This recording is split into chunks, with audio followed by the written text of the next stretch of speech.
Also, Trump supporter Kayleigh McEnany, former Obama White House advisor Van Jones, and Politico's Eliana Johnson. Maggie, I want to start with you because President Obama, in pretty stark language, said that Vladimir Putin hacked the U.S. election, or at least knew about the U.S. election, ordered the hack. The CIA and the FBI now say they are in agreement that this happened and that the intent was at least partially probably to help Donald Trump. This is a significant moment. There have, in a year of many significant moments, this is a very significant one. I don't know how much it will do to quell the concerns from people, including Democrats, as to why the president didn't address this more forcefully before the election. The White House has answered that and said they didn't want to look like they were meddling. I don't know how much it will quell the concerns from people about how the Obama administration has dealt with Russia in general. It also sets up a point of conflict between Obama and Trump, with whom he has gotten along pretty well. I think he was asked about when they have last spoken. He said not for a couple of days. It'll be interesting to see what happens and what Trump says about this after the Electoral College votes. There has been an enormous hunkering down within his orbit about this, not saying anything different. He genuinely believes, based on everybody I know who has spoken to him, that this is an effort to delegitimize him in some way. There are people around him who don't think that's going to be a sustainable position past Monday when the Electoral College meets. Jack Kingston, you are in this orbit. Say it is past Monday. What does Donald Trump say about this now that President Obama has said that Putin did it, or at least... Well, first of all, I want to say, as I listened to President Obama tonight, and he's very, very careful in his words. He said that there was hacking into the DNC and John Podesta's emails rather than a broad brush that it was all over the campaign. I don't know. I'm not sure that I understand why that matters here. The president. Well, it matters. Hang on a second, Congressman. He stood up there. The president said, "I can confirm that there was this hack, that it was ordered at the senior levels of the Russian government." He confirmed that those were his exact words. Then he said, "Not much happens in Russia without Vladimir Putin knowing about it." If I was a lawyer, I would say, Mr. President, you said DNC and John Podesta specifically. Yet you sort of made it sound like they were interfering with the election in general. He's the campaign and there's a big chair difference for Hillary Clinton. He's pretty intimately involved with the election. But where my question would be, though, is if it was such an issue, let's say not a misdemeanor but a felony level, why would you just grab Mr. Putin at a G20 conference in September and say, cut that out? It would have been far more forceful to say, listen, meet me in Geneva. We're going to have an international investigation. Get out of our election and don't interfere with anybody else's. But instead to say, yeah, I pulled Putin aside and said to him, cut it out. He must not have thought it was that serious. I want to talk about the cut it out moment in just a second. But first, Donald Trump. He is the president-elect.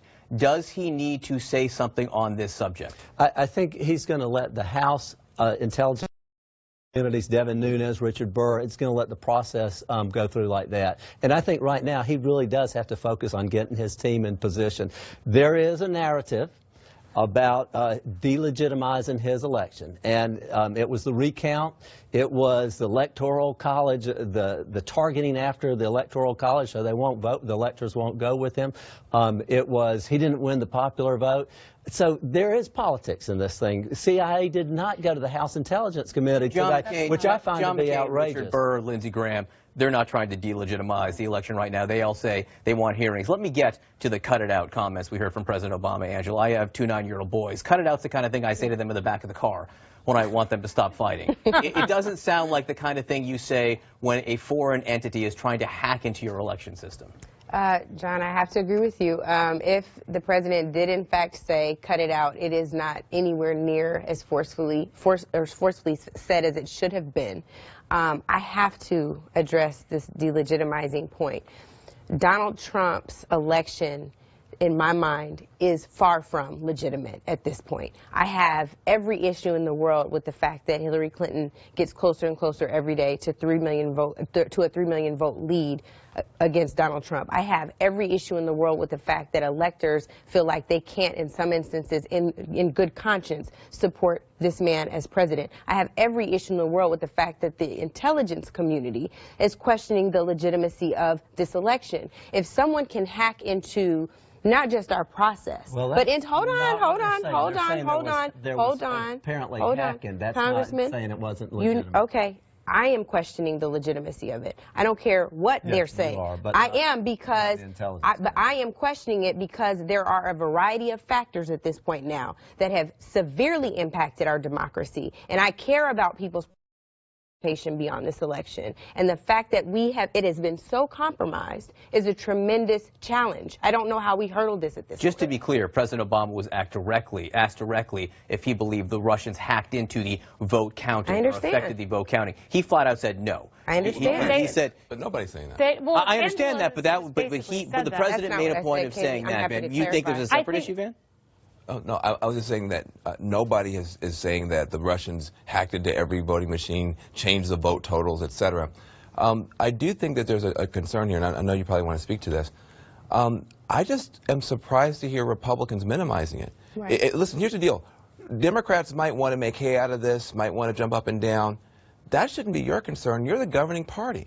You have both the House, the Senate, and the White House. So you have to be above all that and say, I don't care if Democrats or Smurfs or anybody else want to make a big deal about it. It's a big deal to me and my country. And we're not hearing that. And that's shocking. There are Kaylee? two things at play It's also here. hypocritical. Number one, the Russians hacked the United States. It doesn't matter if it was a Democrat or Republican. It's inexcusable. But you know who hasn't said and that, it should Kaylee? be dealt with and should be countered. The President-elect Donald Trump When hasn't he said holds that. a conference, a press conference, he will be asked about it. Whenever and I that fully is. He's expect giving a that to speech- be he's his giving a speech response. tonight.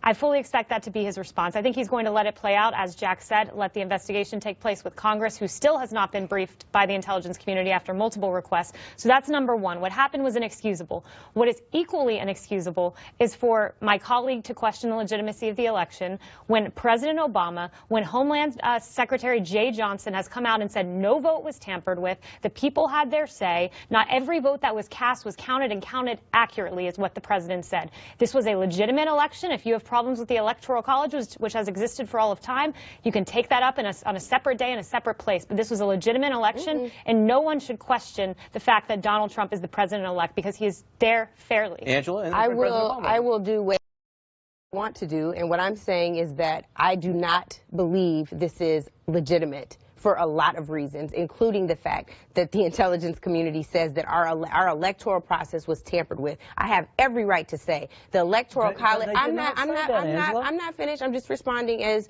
John is allowing me to. I have every issue with the Electoral College, and I have since before this election. It does not speak for me. I am not supporting a system that was built on the backs of my ancestors who were slaves. I'm not here for it. And I can say I don't like it, and I can say that I'm going to fight against that system. That is my right. And no, I do not believe that this election is legitimate. That guy is not my president. But it's not your right. Well, It's not your right to say the intelligence community agrees with you because they don't. And the I think intelligence you can still community keep over, and like, the hearing president something different than what only I'm saying. said that listening to him tonight. He only said that there was interference on DNC emails and John With the Podesta. election. Now too much, too far. You guys but that does you guys are both creating these straw men on the sides here. You're this is very saying, concerning. John Podesta is No, part of this I election. think- If they hacked into John Podesta's emails, they hacked into the election. Angela, on the other side, the straw man you're creating is the idea that somehow it delegitimizes the whole thing, which is something that President Obama has said, no, this election, was fair and square, at least in terms of the vote John, counting. let me there. just say a couple things here, and I know you're begging to get in. Just bear with me. Or she's